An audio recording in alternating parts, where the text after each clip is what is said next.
Have you been struggling to find an art style you can truly call your own? If so, then today's video might be just for you. Today, I am sitting down with art YouTuber Subnormal Artist to discuss what it means to develop your own art style. My name is Eddie, and I'm an anime artist known as Subnormal Artist online. You can support me on my YouTube channel, my Instagram, or my Patreon, which all basically go by the same name, Subnormal Artist. I love doing art tutorials because I love teaching people how to get good at art, and I really wanted to be an inspiration to people. I didn't really just want to do illustrations and people look at my illustrations and be like, oh, I wish I drew like that guy. I want people to be able to draw like me, and I want to have that impact where I can have a person who's never touched a pen before go to becoming a professional anime artist. So what exactly is an art style? An art style typically describes the way an artwork looks. In other words, art style is the way an artist portrays their subject matter and how they express their vision. Style is determined by certain identifiers or characteristics that describe the artwork. This can be seen through form, color, composition, etc.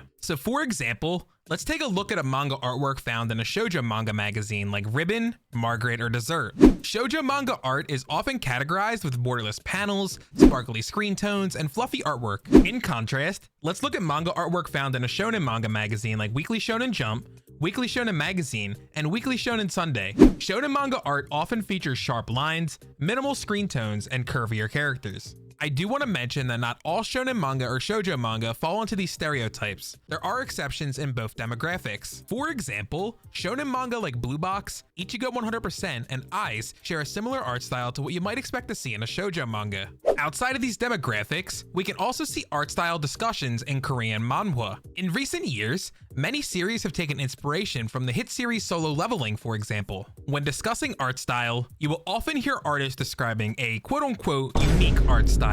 I would describe a unique art style as patterns or habits that you pioneer yourself. Take, for example, the Japanese illustrator Mika Picasso. She is best known for her highly saturated color palette, reflective surfaces in her artwork, and graphical elements. While she is known for these unique characteristics, many artists still try to replicate her style and implement their techniques into their artwork. If you have ever taken an art class in school, you may recall your art teacher telling you to study the art fundamentals before worrying about developing a unique art style. The fundamentals of art are the building blocks that will allow you to take any idea in your head and put it on paper. These foundations include line, shape, space, value, form, texture, and color. In your opinion, how important do you think the art fundamentals are when it comes to discovering your own art style? So in my opinion, whether you start off drawing anime or realism, you'll eventually learn about the fundamentals of art either way. Unless you're like looking for work in a professional industry, I don't really think you should care about learning realism before drawing anime.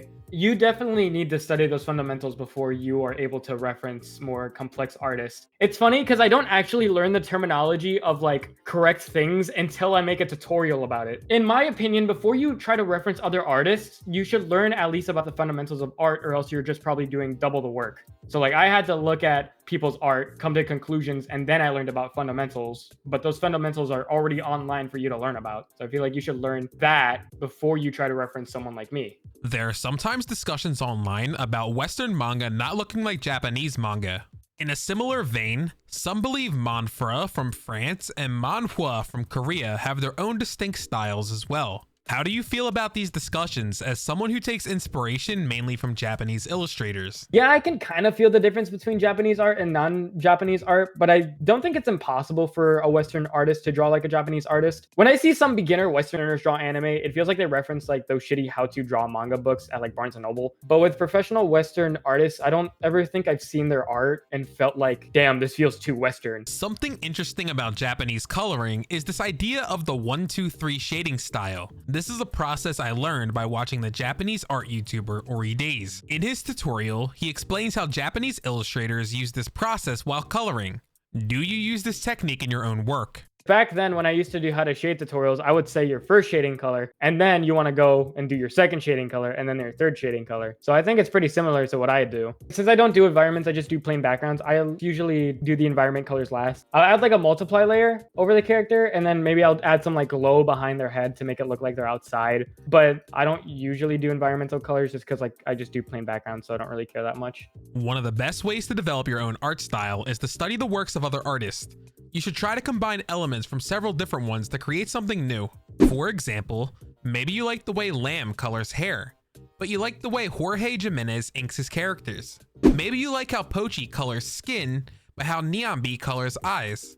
By combining these individual elements, you can create something unique to you. When people look at another person's drawings, they look at the whole thing together. When you look at all of it together, it looks overwhelming. But when you start like noticing like small little details, like if you look like specifically at their skin, like you'll notice that it's relatively simple. And I feel like being able to break down their style like piece by piece makes it more easy to comprehend than just looking at a picture in its entirety. So in my early career, I used to take a lot of inspiration from an artist called Sasuchi95. So you can probably sort of see it in the way I draw or the way I pick my colors. Nowadays, my favorite artist to reference is an artist called Oji Ushiberry9, who is a Japanese artist. Every drawing I see from them always has this sense of realism to it, and not like the type of realism where they look like they draw real humans. No, what I mean by realism is that their art just has this sense of form and weight to it that feels like you could just grab the characters and feel them. I know that's insane to say, but that's kind of like what I admire about them. I really like the way Sasuchi picks her colors, and I really love the contrast that she puts into her colors. That's what I want. Uji Ushiberry, like their color choice is really cool, but it's like there's less value to it, which is not a bad thing. That's their art style, but I want more value like in my art. Like I want more lights and more darks. They usually have their value like very close together. Like if they have a shading color, it's very close to the original color that they picked. But in my art, what I want is that I want a huge range of value. Sasuchi, like I love her art. It's very good, but it feels flat to me. Like flat in the sense of imagine taking a picture of someone, but you take it very far from them. I want there to be more perspective in my art, like Uji Ushiberry9. When you look at her clothing compared to Sasuchi's, it feels like there's more perspective to it. It feels like you're taking a picture of someone close up, and that's kind of like what I want in my art. It's very difficult for me to choose an artist who I want to study from. I legit need to feel such a strong connection with their artwork for me to want to study them. With Sasuchi, like I said before, I fell in love with the way they rendered. The full range of value in their art and their saturated color choice made their art feel like eye candy to me. It just felt super nice to look at. It's very difficult to be able to balance each value of color in a way that feels cohesive. Sometimes like beginner artists have this tendency to overuse the dark color or not use enough of the dark color. It's very difficult to be able to balance that out. Uji Ushiberry, on the other hand, I love the way they like show their form.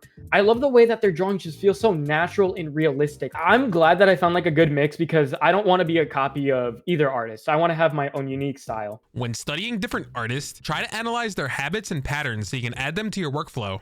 For example, an artist may draw hair strands in a very specific way or shade clothing in a certain way. Some artists may use certain layer effects or brushes often in their process. This is why you see so many artists try to replicate others. For example, Korean artists like Dubu, the illustrator of Solo Leveling, are often imitated. Independent artists like Bonesaw, the author of Shogun, also find themselves having lots of copycats. As a popular illustrator yourself, can you walk us through your coloring process? I usually use multiply layers if it has something to do with the lighting from the environment. Like if the environment's like a blue sky, I'll use like a light blue multiply layer. If I'm like trying to reference one of my old drawings and there's a certain like highlight color that I really liked from my old drawing, then I'll like color pick that. If you're using a multiply layer, you're usually using like a color that isn't at all close to your original color. So sometimes it'll look a little off and sometimes it'll look a little flat and dull. For like the highlights on the face, I literally only do it because I think it's cute. There's no like specific reason why I do it. As for the glowy on the skin, I did used to use like an add glow like layer on top of the face and like put like a little bit of the same skin color that I use for the base color. I don't do that anymore because I'm not gonna lie, I feel like it kind of ruins it. I don't like the way it looks anymore. In replace of that glow, I usually put like a little bit of blush instead because I like the way the blush looks. I like to use colors that kind of contrast each other. So I'll use like a base color for like the eye itself, and then for like reflections, I'll use a color that's contrasting like blue. I think that's also like what Mike Piazza does, where like if you look at the color theory, they always talk about like analogy colors, triad colors. I think what they do is that they pick a certain color scheme for their eye, and then they decide on what is the base color, what is the highlight, what is the shadow. Have you ever done this where you get a whole bunch of different colors of different values and then you change your screen to look only monochrome? So you only see the values, but they're secretly different colors.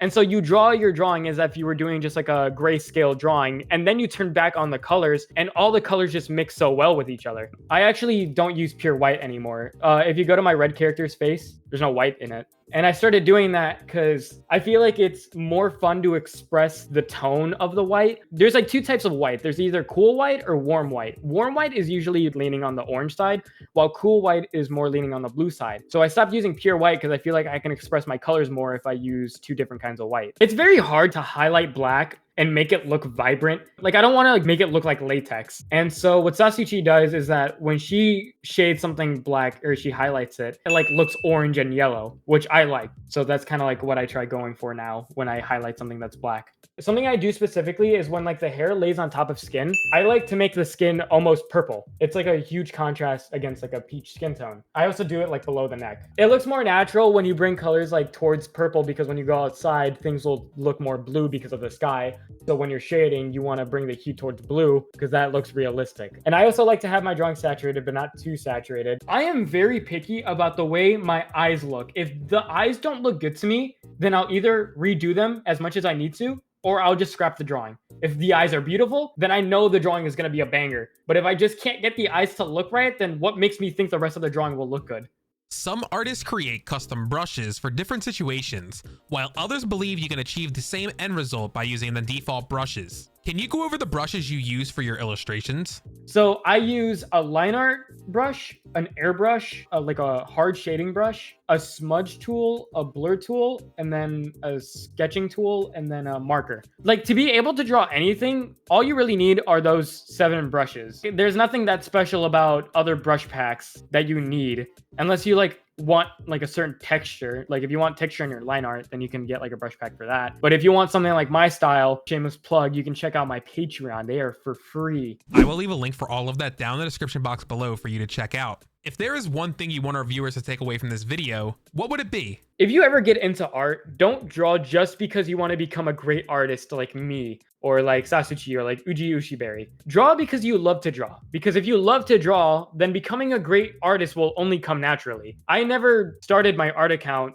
thinking that I was going to be a professional. I just drew because I wanted to show people my art. And just over time, I just got better because I started noticing small things. You need to be patient when improving. You're not going to improve in 2 years or 1 year. Like, it's taken me 7 years to get where I'm at this point. 7 years is a long time. And so you just have to be patient with your progress. Don't rush yourself because things will come naturally to you. Please remind my viewers where they can support you in your work. You can check out my Instagram, my YouTube, or my Patreon, hopefully, under the same name, Somnimal Artist. If you enjoyed today's video, then make sure to leave this video a thumbs up and subscribe to my YouTube channel if you haven't already. Leave a comment down below telling us how you developed your own art style. Remember, if you would like to further support me, you can follow me on all of my social media accounts, purchasing one of my Manga Maker panel templates on Ko-fi, or joining my Discord community by becoming a YouTube member. As always, keep creating, everybody. I'll see you all in the next one.